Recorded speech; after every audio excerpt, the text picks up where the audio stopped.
Academic word list day 71. Confer as the verb or conference as the noun. Confer means to discuss ideas and exchange opinions with somebody else. So we often get the term conference call. Academic word list day 72. The verb to confine or the noun confine. Notice the slightly different word stress there. So to confine means to limit something in terms of its time or space. So for example, we could say that the research was confined to only males who were older than 65 years old. The noun, confine, we might use that in a sentence like the confines of his jail cell, so a very small space in which someone is in prison. Academic word list day 72. Confirm, which usually means to agree on a date and time for, say, a meeting. Also, we might use it to say that we agree with something, the truth of something, the correctness of something. So the results of this research confirm the results of some previous research.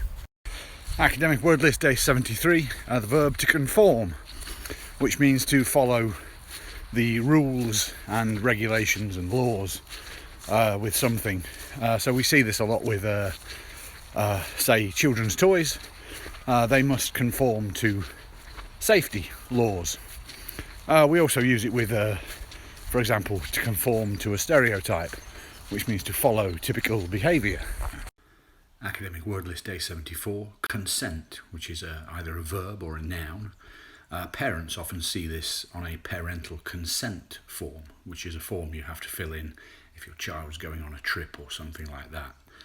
So the form allows the child to go on the trip. So consent means to allow something to happen, to agree to something happening.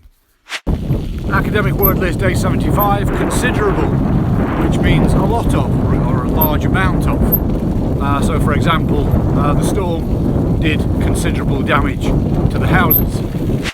Day 76, academic word list, comprise, which is all of the little parts that make up the complete thing. So for example, the human skeleton comprises 206 bones, I think. Academic word list day 77, constant, which means that something's happening which doesn't have a break in time, so it's always going on.